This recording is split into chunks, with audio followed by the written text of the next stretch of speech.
नमस्कार दोस्तों, आप सभी का स्वागत है हमारे यू जैसा कि आप सभी को पता है कि नॉर्मलाइजेशन की प्रक्रिया पटवारी एग्जाम के लिए लागू हो चुकी है ऑलरेडी। तो जो नॉर्मलाइजेशन की जो सूचना बोर्ड ने जारी की थी, तो उससे कई सारे स्टूडेंट हैं, पटवारी के बहुत सारे कैंडिडेट हैं, जो बहुत खुश हैं इस जो नोटिफिकेशन जारी हुआ था उससे। लेकिन कुछ ऐसे विद्यार्थी भी हैं, इनको बहुत सारा तनाव भी हो रहा है, परेशानी भी हो रही है और उनको अजीब सा भी लग रहा है कि नॉर्मलाइजेशन की प्रक्रिया होनी चाहिए या नहीं होनी चाहिए, है ना? तो और वो विद्यार्थी या वो कैंडिडेट जिन्होंने अच्छी तैयारी करी है और उनके आज अगर ऑफिशियल आंसर की के मैच करने के साथ उनके नंबर अच्छे दिख रहे हैं, अच्छे बन रहे हैं, तो उनके भी मन में एक मायूसी रहती है कि अगर नॉर्मलाइजेशन से अगर जो रिजल्ट आएगा, तो उससे क्या मेरा इफ़ेक्ट होगा?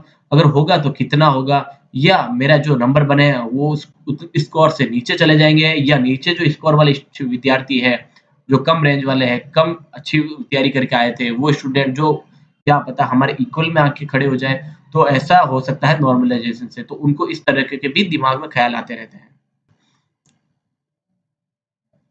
और अभी हम अगर किससे भी पूछते हैं पटवारी कैंडिडेट से, तो वो यही कहेंगे कि मेरी शिफ्ट है जो हार्ड है। तो अब ये डिसाइड करना थोड़ा मुश्किल हो रहा है, कठिन हो रहा है कि किस कौन-सी टाइम की शिफ्ट है जो हार्ड गई थी और कौन-सी टाइम की ईज़ी गई थी। तो मैं इस वीडियो के थ्रू आज आपको दिखाऊँगा कि कौन-सी हार्ड है और कौन-सी ईज़ी है और इस वीडियो के देखने के बाद आपके जो दिमाग में अगर कोई ख़्याल होंगे, अलग तरीके के या गलत, तो वो आपके दिमाग में नहीं रहेंगे। ये हम श्योर हैं। तो दोस्तों वीडियो को पूरा देखें और अच्छे से समझिए कि नॉर्मलाइजेशन के बाद की कट ऑफ क्या रह सकती है, हर कैटेगरी में कितने नंबर हो सकते हैं, कितनी कट ऑफ जा सकती है। और वीडियो को अंत तक देखिए और अगर वीडियो अच्छा लगे तो वीडियो को लाइक करना और चैनल को सब्सक्राइब करना। अब हम सबसे पहले देखते हैं 4 इंपॉर्टेंट पॉइंट्स है। पहला है कि किसने कितने नंबर बढ़ेंगे, दूसरा है कौन सी शिफ्ट सबसे हार्ड, कौन सी ईज़ी, तीसरा है अधिकतम कितने नंबर बढ़ेंगे या कम होंगे या घटेंगे। अब चौथा है कि सबसे इम्पोर्टेंट है, आप सभी ये चीज़ देख रहे हैं और सब जगह नोटिस भी कर रहे हैं, कैटेगरी वाइज़ कट ऑफ पर कितना प्रभाव पड़ेगा, नॉर्मलाइज़ेशन से कितना प्रभाव पड़ेगा कैटेगरी वाइज़। और और हम इन 3-4 पॉइंट पे हम इस वीडियो के समझाएँगे कि ये पॉइंट्स आपकी क्या-क्या इम्पोर्टेंस है और क्या-क्या आपको तो सबसे पहले हम यहाँ पर पॉइंट नंबर 1 पे बात करेंगे कि किसके कितने नंबर बढ़ेंगे या कितने घटेंगे। तो हम देखेंगे कि मुझे बहुत सारे कमेंट मिल रहे हैं आप दोस्तों के और मेरे भाई और बहनों के। तो जिन विद्यार्थियों के जो अच्छे लग रहे थे उनके एग्ज़ाम, उनके मुझे कमेंट मिले थे कि 236 से 240 की मेरे मार्क्स आ रहे हैं, क्या मेरा सिलेक्शन है? देखेंगे आप इस टाइप के मुझे कमेंट्स मिल रहे हैं। 248 मेल ओबीसी की हम बात कर रहे हैं यहाँ पर। तो देखिए यहाँ पे ओबीसी में 236 बता रहे हैं, यहाँ पर 248.32 बता रहे हैं।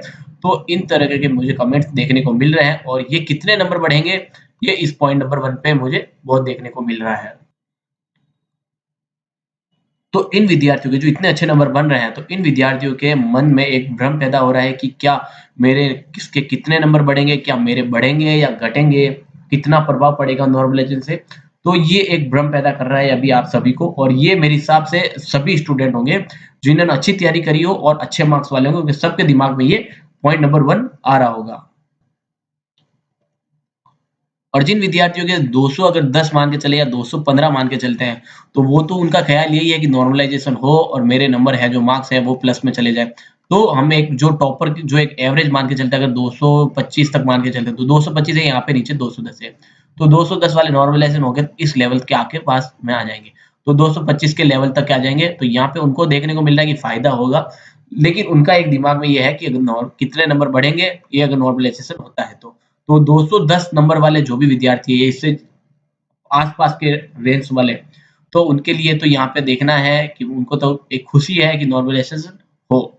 लेकिन जिनके मार्क्स 225 मान के चलते हैं या 226 या 230 तक मान के चलते हैं, तो उनके लिए तो दिमाग में और दिल में एक भ्रम पैदा कर रहा है, डर पैदा कर रहा है कि क्या काश नॉर्मलाइज़ेशन से हमारे जो मार्क्स है, इस मार्क्स के रेंज में कोई दूसरा आके ना बैठ जाए, ताकि हमारा सिलेक्शन यहाँ पे क्या पता ब्रेक लग जाए। तो 210 वाले जो विद्यार्थी हैं, उनका एक मन में एक बहुत अच्छा अभी लग रहा है कि काश हमारे मार्क्स बढ़ जाए और हम उस सूची में आ जाए जहाँ पे हमारा डॉक्यूमेंट वेरिफिकेशन के लिए हम आ जाएँ। तो यहाँ पे उन लोगों को ये एक फ़ील हो रहा है कि ये इतना हो जाए हमारे लिए। और इसके साथ-साथ हम कैटेगरी वाइज़ कट ऑफ की भी बात करेंगे कि किसके कितने बढ़ेंगे, किसके कितने होंगे और कितने बढ़ेंगे, कितने घटेंगे, उनका हम सब कुछ देखेंगे। और मैं आपसे फिर से रिक्वेस्ट करता हूँ, अगर आपको ये वीडियो अच्छा लगा हो अभी तक, तो प्लीज़ लाइक करें और आप भी सब्सक्राइब कीजिए हमारे चैनल को। तो हम सबसे पहले आप पॉइंट को सेक्शन 1 पे अब इसको डिस्क्रिप्ट करेंगे। तो पहला है कि हमारा कि किसके कितने नंबर बढ़ेंगे। तो मैंने आपको पहले ही बता दिया था कि आपको एक एक फ़ॉर्मूला दिया था कि आप 230 मान के चलते हैं, तो आपके पास में 210 वाले अगर अगर मान के चलते हैं, तो 210 वाले अगर मोनोडोलेशन होता है, तो वो यहाँ के एक एरिया तक आके बैठ सकते हैं। तो ये हमारे एक्सपेक्टेड है, लेकिन हम देखते हैं कि किसमें टोटल क्या रहेगा। तो सब तो सबसे ज़्यादा हमें ये देखने को मिल रहा है कि 23 तारीख को जो एग्ज़ाम हुआ था, 23 अक्टूबर को 23 अक्टूबर को जो एग्ज़ाम हुआ था, उन दोस्तों को लग रहा है कि वो बहुत हार्ड थी। मतलब वो कई मेरे को ऐसे कमेंट मिल रहा है कि हार्ड थी, कोई बोल रहा है बहुत हार्ड थी। मतलब अलग-अलग कमेंट मिल रहा है, लेकिन उनका कहने का मतलब एक ही है कि 23 में जो फर्स्ट शिफ्ट थी, उनका वही कहने का मतलब कि फर्स्ट शिफ्ट ही हार्ड थी। बाकी जो शिफ्ट थी, वो सब ईज़ी थी, लेकिन सिर्फ़ एक फर्स्ट शिफ्ट ही थी जो वो हार्ड थी। ये उन सबका कहना है कि फर्स्ट शिफ्ट ओनली हार्ड। और बोर्ड द्वारा नॉर्मलाइज़ेशन जो होगा, उसमें किसी भी प्रकार का कोई फीलिंग या इमोशनल नहीं होगा दोस्तों। आप इस चीज़ का ज़रूर ध्यान रखें, किसी भी प्रकार का इमोशनल नहीं होगा, इमोशंस नहीं होंगे और ना ही किसी प्रकार की फीलिंग होगी। तो उसके बेस पे ही आपका ये पटवारी का जो है वो रिज़ल्ट जारी होगा। क्योंकि यहाँ पर उनको इमोशनल और आपके फीलिंग से नहीं, उनको स्टूडेंट की मेहनत पे ध्यान देना है, ना कि फीलिंग और आपके इमोशनल से। और मैक्सिमम जो 23rd को जो एग्ज़ाम हुआ था, 23rd अक्टूबर को जो एग्ज़ाम हुआ था, उसमें हमें देखने को मिला था कि ओवरऑल जो एग्ज़ाम में थे, कैंडिडेट थे, वो ओवरऑल लेडीज़ ही थी। तो यहाँ पे ओवरऑल लेडीज़ का ही कैंडिडेट था, तो यहाँ पे ऑलरेडी जो मार्क्स थे कैंडिडेट के वो भी कम है, ठीक है? तो यहाँ पे नॉर्मलाइज़ेशन होगा, वो किस बेसिस पे होगा, ये अभी हम ना तो हम बता सकते हैं, ना आप बता सकते हैं, ना कोई और बता सकता है। ये सिर्फ़ बोर्ड ही बता पाएगा और बोर्ड ही डिसाइड करेगा कि किस बेसिस पे क्या मतलब फ़ॉर्मूला यूज़ करेंगे और कितने नंबर बढ़ेंगे या घटेंगे। ये सिर्फ़ बोर्ड के हाथ में ही है। बाकी अगर कोई एक्सपेक्ट करता है, तो वो एक हम एक अनुमान लगा सकते हैं, लेकिन एक्चुअल जो होगा वो सिर्फ़ बोर्ड ही डिसाइड करेगा दोस्तों। और जो 23rd को जो लेडीज़ का जो एग्ज़ाम था, उसमें मार्क्स वैसे भी उनको कम लाने और दूसरी चीज़ है कि अगर मार्क्स कम लाने हैं, लेकिन जो लेडीज़ हैं, वो यहाँ पे मान के चलते हैं 200 प्लस तक नंबर लेके आ रहे हैं। तो हम यहाँ पर अगर मार्क्स कम हैं, तो हम उसको रेशियो नहीं मान सकते यहाँ पर। अगर अगर पटवारी में नॉर्मलाइज़ेशन होता है और मार्क्स यहाँ पे लेडीज़ को कम है, लेकिन लेडीज़ लेके आ रही है 200 से भी प्लस में, तो यहाँ पे भी हमें देखने को मिल रहा है कि 200 प्लस अगर उससे भी ज़्यादा है, तो यहाँ पे कितना प्रभाव पड़ेगा कट ऑफ पर। और जो 24th को जो एग्ज़ाम हुआ था, उसमें हम मान के चलो ओवरऑल बॉयज़ ही थे, सिर्फ़ जेंट्स ही थे। तो उसमें यहाँ पे स्कोर जो है वो थोड़ा हाई देखने को मिलेगा और उनका मानना भी है कि जो 23rd में जो एग्ज़ाम हुआ था, 23rd को वो थोड़ा यहाँ पे हार्ड था। तो यहाँ पे हमें देखने को मिल सकता है कि नॉर्मलाइज़ेशन की प्रक्रिया इस 23rd को फर्स्ट शिफ्ट में लग सकती है। अब चलते हैं नेक्स्ट पॉइंट पे। ये है हमारा कि कौन-सी शिफ्ट सबसे हार्ड थी और कौन-सी ईज़ी। तो देखने को मिल रहा है कि मैंने कमेंट्स में हमने मेरे जो चैनल के कमेंट्स हैं, जो वीडियो के कंटेंट्स पे कमेंट है, उनमें देखने को मिला था कि 23rd फर्स्ट की जो फर्स्ट शिफ्ट थी, वो यहाँ पे दे कमेंट के बेस पे मैं बता रहा हूँ आपको, ना कि ये मेरा अनुमान है, ये कमेंट के बेस पे आप लोगों को ही कमेंट है, तो उसके बेस पे मैं बता रहा हूँ कि उनका कहना है कि ये जो 23rd की फर्स्ट शिफ्ट थी, वो थी ईज़ी और 23rd और 24th की फर्स्ट शिफ्ट ये 2 शिफ्ट है, ये भी थी हमारी हार्ड। मतलब कहने का मतलब है कि ये 21st की सेकंड जो शिफ्ट थी वो भी थी ईज़ी। तो हम मान के चलते हैं कि अगर ये ये होती है 23rd की फर्स्ट सेकंड शिफ्ट हार्ड, तो ये किस बेस पे होती है? बोर्ड किसको मान के चलता है कि कौन-सी शिफ्ट हार्ड है? ये फ़ॉर्मूला सिर्फ़ बोर्ड को पता है। और दूसरी बात है कि अगर दोस्तों मैं अगर आपसे पूछता हूँ किसी भी वे में, अगर आप कोई भी शिफ्ट से बिलॉन्ग करते हो, फर्स्ट, सेकंड या 24th को फर्स्ट, सेकंड और मैं आपसे पूछता हूँ कि आपकी शिफ्ट हार्ड गई थी या ईज़ी? तो डेफिनिटली आपका क्वेश्चन रहेगा कि मेरी शिफ्ट हार्ड गई थी और नॉर्मलाइज़ेशन की प्रक्रिया जो होगा लागू वो मेरी शिफ्ट पे ही होगा। आप डेफिनिटली आप अगर आस-पास भी कोई कैंडिडेट है पटवारी का तो डेफिनिटली उनसे पूछ लीजिए, आपको यही जवाब मिलेगा कि मेरी शिफ्ट हार्ड थी। और कुछ ऐसे विद्यार्थी भी होंगे इन शिफ्ट में 23rd फर्स्ट, 23 सेकंड और 24th फर्स्ट में, जो कुछ सिली मिस्टेक या कुछ गलतियाँ करके आए, उसकी वजह से यहाँ पे उनके मैक्सिमम मार्क जो है वो नेगेटिव में चले गए। तो उनके दिमाग में क्या रहेगा कि जो मेरी शिफ्ट है वो है डेफिनिटली हार्ड थी और मेरे नेगेटिव, उनको ये नहीं दिमाग कि मेरे नेगेटिव हुए मार्क्स, बस मेरे हार्ड थी उसकी वजह से मेरे नेगेटिव चले गए। मैंने तो सही करके आया था लेकिन मेरे मार्क्स लेस हो गए। मेरे यहाँ पर जो नॉर्मलाइजेशन था उसका मेरे पे कोई प्रभाव नहीं पड़ा, बल्कि उसका उल्टा प्रभाव पड़ा है। मतलब उनके दिमाग में ऐसा ख्याल भी आया। और भी इसमें मुझे कमेंट मिल रहा है कि 24th को सेकंड जो शिफ्ट थी वो बहुत ज़्यादा ईज़ी थी। दोस्तों ईज़ी नहीं थी, एवरेज रहता है। बोर्ड ने पहले ही बोल दिया था कि हम जो चारों शिफ्ट में एग्ज़ाम करेंगे, वो समान रहेंगे, इक्वल रहेंगे, किसी भी प्रकार का डिफरेंस नहीं रहेगा। लेकिन जो 24th को सेकंड शिफ्ट था, उनको एक ही फ़ायदा हुआ था कि उनको एक तो पैटर्न पता चल गया। तो पैटर्न पता चलने से आप देखेंगे, पैटर्न पता चल गया तो कोई एक दिन में आप 30 मार्क का नहीं है जो हम एकदम से पढ़ लेंगे या सारा सब कुछ एकदम रट लेंगे। चाणक्य तो है नहीं, है ना? तो ऐसा ऐसा डेफिनिटली नहीं होगा, पैटर्न पता चलने से कुछ नहीं होगा। लेकिन पैटर्न पता चलने से सिर्फ एक हुआ है कि उनका जो कॉन्फिडेंस लेवल था, है ना? वो उनका सिर्फ यहाँ पे बढ़ गया। यहाँ पे सिर्फ कॉन्फिडेंस लेवल बढ़ा है 24th को सेकंड शिफ्ट वालों का। ना कि उनके एग्ज़ाम उन्होंने एक ही रात में मतलब जी-जान लगा के तैयारी कर ली, ऐसा कुछ नहीं है दोस्तों। सिर्फ कॉन्फिडेंस लेवल वहाँ पे उनका हाई हुआ है। तो अगर हम मान के चलते हैं इन 4 शिफ्ट में से, अगर ये 3 जो शिफ्ट मानते हैं 23rd की फर्स्ट, सेकंड और 24th की फर्स्ट, तो ये हम मान के चलते इस पे नॉर्मलाइज़ेशन हो सकता है। और 24th की जो सेकंड शिफ्ट है, इसमें शायद होगा। हमें अनुमान नहीं है, हमें सिर्फ कन्फर्म नहीं है, सिर्फ अनुमान है हमारा कि 24th की सेकंड शिफ्ट में ही शायद, क्योंकि ये ईज़ी भी पैटर्न था, क्योंकि इनका वो थोड़ा कॉन्फिडेंस लेवल हाई होने की वजह से ये उन विद्यार्थियों के लिए ईज़ी बन गया था। और यहाँ पे थोड़ा कॉन्फिडेंस लो होने की वजह से यहाँ पे नॉर्मलाइज़ेशन हो सकता है। और 24th सेकंड शिफ्ट में यहाँ पे जो मार्क्स बन रहे थे लड़कों के, वो भी हाई बन रहे थे। मेरी कमेंट में आप रीड कीजिए, डेफिनिटली आपको वही मिलेगा। और जो दोस्तों मेरे वीडियो देख रहे थे, आप अभी अपने कमेंट में आप अपने नंबर शेयर कीजिए, ताकि हम एक और अनुमान लगा सकते हैं कि कौन सी शिफ्ट हार्ड थी या कौन सी ईज़ी थी। तो आपके ही कमेंट से ही हम ईज़िली से समझ सकते हैं। अब चलते हैं नेक्स्ट पॉइंट पे, और ये है कि अधिकतम नंबर कितने बढ़ेंगे या कम होंगे। देखिए दोस्तों, ऐसा है कि देखो, नॉर्मलाइजेशन का मेथड तो किसी को नहीं पता है, ठीक है? बोर्ड के अलावा किसी को नहीं पता। और बोर्ड ही आप या मुझे या किसी और को भी, यूट्यूबर को, वो नहीं प्रोवाइड कराएगा, नहीं सपोर्ट करेगा कि उनका मेथड क्या है ना? तो अभी हम कितने बढ़ेंगे या कितने घटेंगे, सिर्फ एक एक्सपेक्टेड कर सकते हैं। हम ही कंफर्म नहीं कह सकते हैं, कोई भी आपको कंफर्म नहीं कह सकता, लेकिन हम एक सिर्फ एक्सपेक्टेड कर सकते हैं इस चीज को। तो अगर आप सोच रहे हैं कि कितने नंबर बढ़ेंगे या घटेंगे, तो मेरे हिसाब से अभी इस चीज़ को आप नहीं सोचना चाहिए। जब रिज़ल्ट आएगा तभी एक्चुअल में पता चल पाएगा।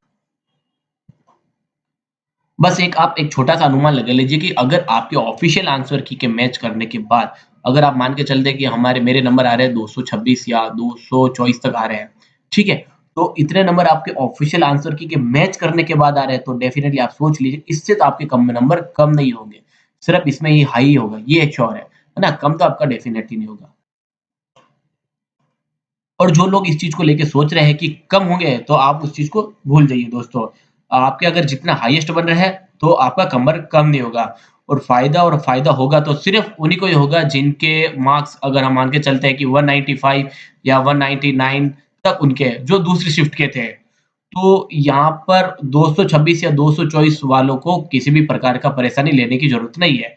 तो जो कट ऑफ जो होगा, वो यहाँ पर अगर जिन शिफ्ट है 195 199, वो उन लोगों पे होगा, ना कि यहाँ पर। तो सिर्फ़ फ़ायदा इन लोगों को होगा, ना कि यहाँ पर। उनका तो यहाँ पर फिक्स हो गया, क्योंकि इससे ज़्यादा बढ़ेंगे नहीं। ठीक है दोस्तों? और कम किसी के होंगे नहीं, अगर इतने नंबर आपके आ रहे हैं तो। बस आप अगर नेसेसरी आप वीडियो में कमेंट देख के आप परेशान ना हो जाए, बस आप अगर इतने बन रहे हैं तो आप अपने आप को एक सेफ ज़ोन में मान लीजिए। आप डेफ़िनिटली आप सेफ है, आपका भी यहाँ पे होगा ही होगा। और कुछ ऐसे विद्यार्थी भी हैं जो नॉर्मलाइज़ेशन का न्यूज़ सुनने के बाद बहुत घबरा रहे हैं, है ना? तो उनका भी ख़्याल है कि नॉर्मलाइज़ेशन की न्यूज़ सुनने के बाद कि 226 बन रहे हैं, कम हो जाएँगे, है ना? तो ऐसा आपने कुछ भी मत सोचिए दोस्तों। और जिनके विद्यार्थियों के कम नंबर बन रहे हैं, और मैं आपको एक चीज़ बता देता हूँ कि अगर आप इस चैनल पे नए हैं, तो अभी आप चैनल को सब्सक्राइब कर दिए। हम आपको महत्वपूर्ण जानकारी लेके आ रहे हैं इस चैनल के थ्रू, इस वीडियो के थ्रू। तो आपको ये बहुत ज़रूरी है आपके लाइफ़ के लिए, क्योंकि आपके बहुत मतलब मेहनत लगी है आपकी इस पढ़ाई में। तो इन चीज़ों की आप ज़रूर ध्यान रखिए। अब सबसे पहले हम बात करते हैं, पॉइंट नंबर 4 पे है कि अधिक कट ऑफ पर क्या प्रभाव पड़ेगा, नॉर्मलाइजेशन से कट ऑफ पर क्या पड़ेगा, आपकी नॉर्मलाइजेशन से कट ऑफ है वो कम जाएगी या आपके हाई जाएगी। तो ये चीज एक डिफरेंस है। तो जिनके यहाँ पे देखेंगे जिनके नंबर कम है उनके यहाँ पे बढ़ेंगे, और जिनके अगर मान के चले 225 है या 226 है तो उनके आप डेफिनेटली मान लीजिए आपके नहीं बढ़ेंगे। तो आप डेफिनेटली सोचिए कि कट ऑफ जो प्रभाव पड़ेगा वो किस पे पड़ेगा, आप समझ सकते हैं।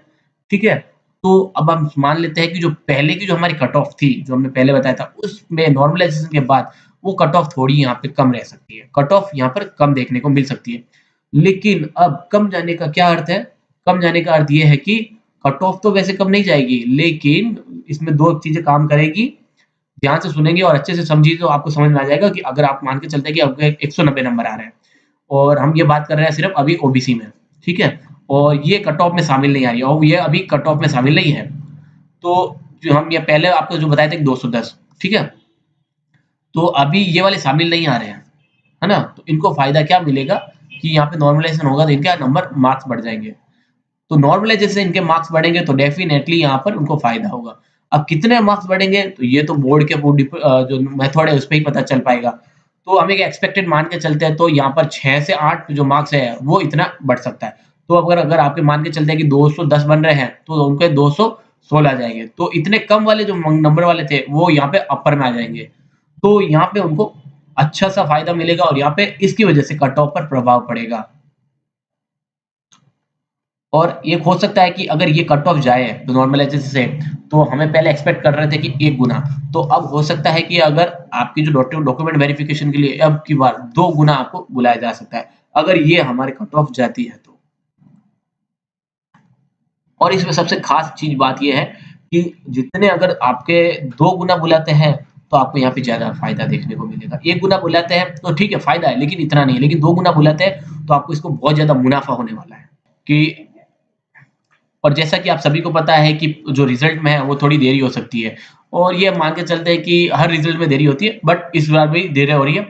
और जो रीट और एसआई का है ना, और रीट और एसआई के जो रिजल्ट है, सॉरी जो रीट और एसआई का जो रिजल्ट है अगर वो पटवारी से पहले आ जाता है तो यहाँ पे सबसे बहुत मतलब हेल्पफुल रहेगा उन लोगों के लिए, क्योंकि देखिए पटवारी और रीट, जो रीट के अगर अगर चले जाएंगे, सपोज आप मान के चलते हैं कि अगर रीट ज्वाइन कर लेते हैं एसआई ज्वाइन कर लेते हैं, तो वो लोग क्या करेंगे, इस वैकेंसी को छोड़ के इस जॉब को छोड़ के वो क्या करेंगे यहाँ पे पटवार में एंटर हो जाएंगे, पटवार में घुस जाएंगे, तो वापस इनके खाली स्पेस हो जाएगा, यहाँ पे ब्लैंक स्पेस हो जाएगा, है ना। तो बेटर रहेगा कि उनके लिए पहले ही अपना जो ये पटवारी का रिजल्ट है वो, तो उससे बोर्ड को ज्यादा बहुत ज्यादा मुनाफा होने वाला है।